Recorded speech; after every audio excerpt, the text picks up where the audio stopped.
Kempegowda International Airport Terminal 2.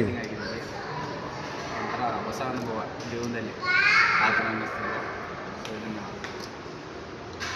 ಇವಾಗ ನೋಡ್ತಾ ಇದ್ದೀವಲ್ಲ, ಇದು ನಾವು ಫ್ಲೈಟ್ ಇವಾಗ ಜಾಲಿಯಲ್ಲಿಂದ ಅಂತ ಇವಾಗ ಅಲ್ಲಿ ಡ್ರೈವರ್ ಕೊಟ್ಟಿದ್ದಾನೆ. ಡೈರೆಕ್ಟ್ ಅಲ್ಲಿಂದ ಅಂಡರ್ಗ್ರೌಂಡಲ್ಲಿ ಹೋಗಿ ಹಂಗೆ ಬಂದು ಬೇರೆ ಫ್ಲೈಟ್ ಒಳಗಡೆ ನಾವು ಇವಾಗ ರೆಡಿಯಾಗಿ ನಿಂತಿದೆ. ಇದು ನಮ್ಮ ಬೋರ್ಡಿಂಗ್ ಪಾಸ್.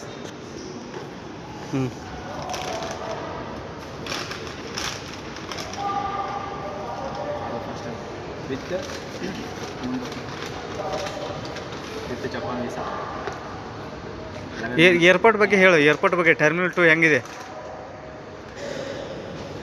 ಟರ್ಮಿನಲ್ 2 ಏರ್ಪೋರ್ಟ್ ಬಂದು ಇದರಲ್ಲಿ ನೋಡ್ಬೇಕಂದ್ರೆ ಮೈ ತುಂಬ ಕಾಣಲ್ಲ. ನನಗೆ ಇವಾಗ ಇರೋ ಎರಡು ಕಣ್ಣು ಸಾಲ್ತಾನೆ ಇಲ್ಲ ನೋಡ್ಬೇಕಂದ್ರೆ.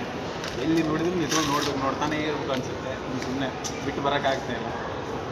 ಇವಾಗ ಇಷ್ಟೆಲ್ಲ ನೋಡ್ಕೊಂಡಿದ್ದೀವಿ.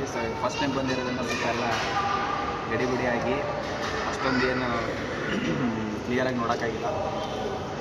ನೆಕ್ಸ್ಟ್ ಟೈಮ್ ಬಂದಾಗ ಎಲ್ಲ ಸ್ವಲ್ಪ ನಿಂತ್ಕೊಂಡು ಚೆನ್ನಾಗಿ ಎಲ್ಲ ಕಡೆ ನೋಡ್ಕೊಂಡು ಏನಾದರೂ ಸಣ್ಣ ಪುಟ್ಟ ಐಟಮ್ಸ್ ಶಾಪಿಂಗ್ ಮಾಡ್ಕೊಂಡು ಬರಬೇಕಂತ ಮಾಡಿದ್ದೀವಿ. ಇನ್ನೂ ಕೆಲವು ಪ್ಲೇಸಸ್ ನೋಡಿಲ್ಲ. ಸುಮ್ಮನೆ ಡೈರೆಕ್ಟ್ ಬೋರ್ಡಿಂಗ್ ಪಾಸ್ ಹತ್ರ ಬಂದಿದ್ದೀವಿ ಅಷ್ಟೇ. ವೇಟ್ ಮಾಡ್ತಾಯಿದ್ದೀವಿ ಫ್ಲೈಟಿಗೋಸ್ಕರ. ಇಲ್ಲಿ ಏನಾದರೂ ಬೇಕಾದರೆ ತಿನ್ಬೋದು, ತಿಂತ ಕೂತ್ಕೋಬೋದು. ಓಕೆ.